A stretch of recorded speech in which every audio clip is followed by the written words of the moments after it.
చెప్పడంతో ఇంట్లో వారందరూ కూడా ఒప్పుకోవడం కూడా జరిగింది.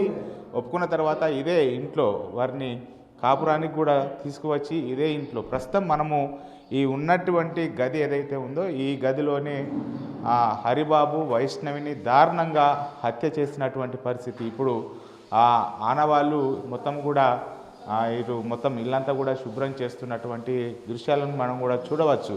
ఇదే రూమ్ లోపల ఇక్కడే హరిబాబు వైష్ణవిని దారుణంగా చంపాడని చెప్పి అయితే కుటుంబ సభ్యులు చెప్తున్నటువంటి పరిస్థితి. ప్రస్తుతం మనం ఒకసారి ఇంట్లోపల చూస్తే ఇక్కడ మనకు ఈ ఇంటి లోపలనే హరిబాబు హత్యకు గావించినటువంటి నేపథ్యం లోపల ఇటు హరిబాబు వైష్ణవిని పెళ్లి చేసుకున్న తర్వాత మొత్తం కూడా ఈ ఇంట్లోనే వారు కాపురానికి ఉంచినటువంటి పరిస్థితి.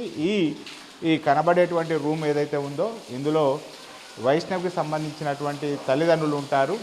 తర్వాత వీళ్ళ బ్రదర్స్ వచ్చినప్పుడు మళ్ళీ ఇదే ఇంటి పైన ఇంకో ఫ్లోర్ కూడా వేసి ఇక్కడ ఉంచినటువంటి పరిస్థితి. ఇక్కడ తల్లిదండ్రులు వైష్ణవి యొక్క తల్లిదండ్రులు ఇదే ఇంట్లో ఇది రూమ్ కనబడుతున్నటువంటి రూమ్ లోపలనే వారందరూ కూడా పడుకున్నారు.